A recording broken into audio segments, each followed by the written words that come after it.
wabarakatuh. Perkenalkan, saya Afina Salsabila dengan NIM 2261211164 kelas PBI 6E. Izin menjawab pertanyaan-pertanyaan soal UTS Metodologi Studi Islam yang diampu oleh Bapak Ahmad Mahfudi. Yang pertama itu, tanggapan terhadap tuduhan Islam itu dibuat oleh Nabi Muhammad dan menjiplak agama Yahudi.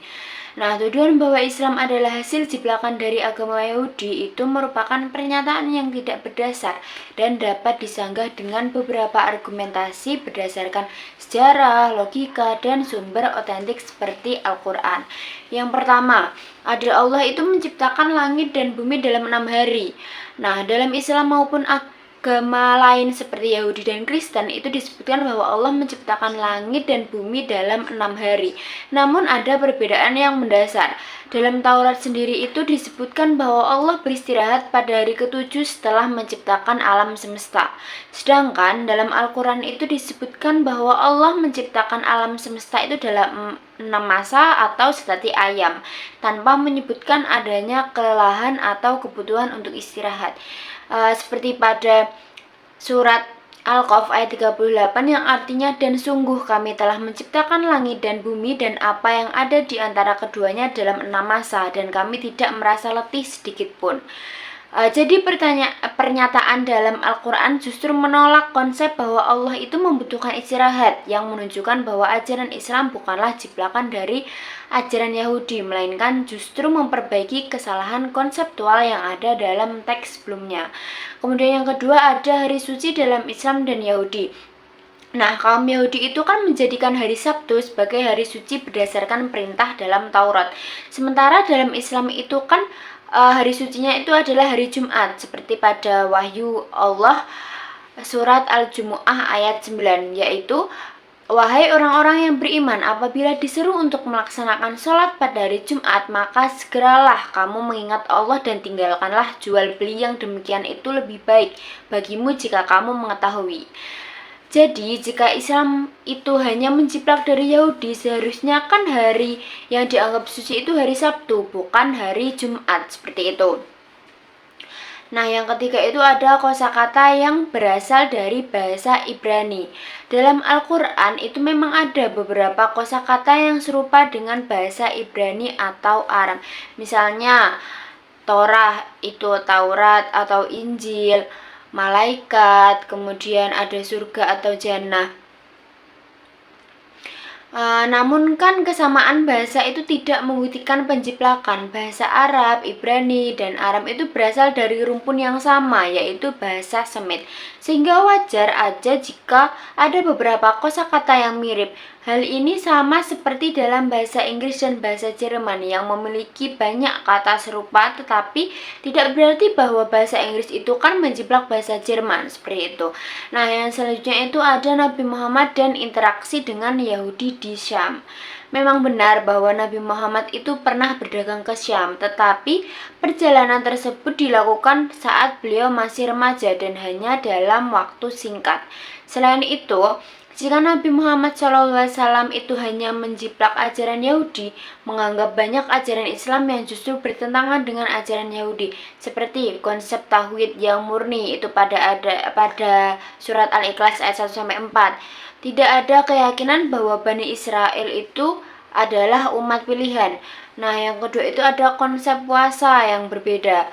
Kan banyak orang Yahudi di Madinah itu menolak Islam, padahal seharusnya mereka akan menerimanya jika Islam itu benar-benar hasil jiplakan dari agama mereka. Jadi, kesimpulannya itu adalah Islam bukanlah hasil jiplakan dari agama Yahudi, tetapi merupakan agama yang menyempurnakan ajaran tauhid.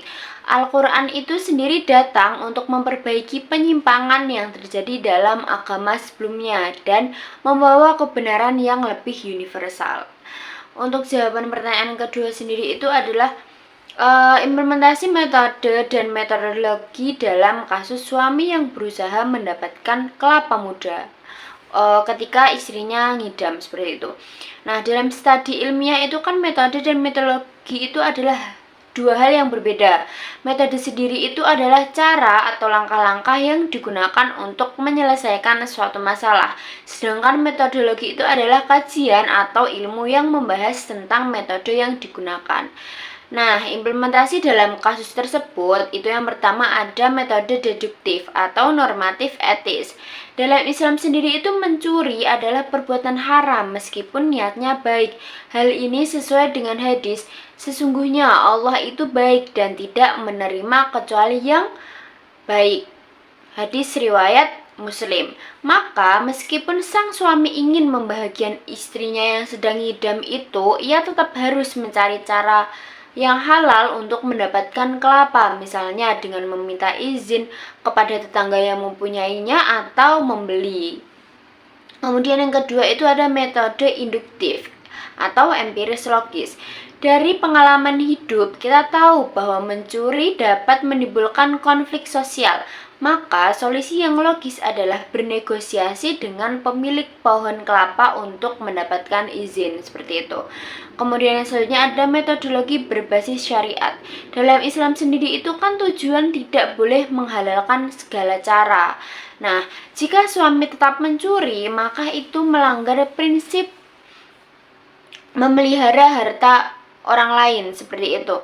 Nah, solusi yang lebih baik adalah mencari alternatif lain, seperti membeli kelapa di tempat lain atau menunggu musim panen. Jadi, kesimpulannya itu kasus tersebut itu menunjukkan bahwa dalam menyelesaikan masalah kita harus mempertimbangkan aspek moral dan hukum. Keputusan yang diambil harus tetap sesuai dengan nilai-nilai Islam, seperti itu. Nah, kemudian untuk jawaban dari pertanyaan ketiga, peta konsep metodologi studi Islam dan Islam sebagai ilmu pengetahuan. Nah, metodologi studi Islam itu adalah cara kajian tentang cara memahami Islam secara sistematis dan ilmiah. Peta konsepnya itu mencakup yang pertama sumber Islam seperti Al-Quran, hadis, ijma, dan kias. Kemudian yang kedua itu ada pendekatan studi, teologis, filosofis, historis, dan sosiologis. Kemudian yang terakhir itu ada metode studi, yaitu tafsir, hadis, fikih, usul fikih, dan tasawuf. Islam itu dapat disebut sebagai ilmu pengetahuan karena memiliki sistem berpikir rasional, metode penelitian atau ijtihad, dan kaidah-kaidah ilmiah. Dalam berbagai aspek kehidupan seperti ekonomi, hukum, dan sains, Islam itu mendorong umatnya untuk berpikir kritis, meneliti alam, dan memahami hukum sebab akibat, sehingga sejalan dengan prinsip ilmu pengetahuan, seperti itu. Sekian dari saya, mohon maaf apabila banyak kesalahan dalam menjawab pertanyaan-pertanyaan tersebut. Wassalamualaikum warahmatullahi wabarakatuh.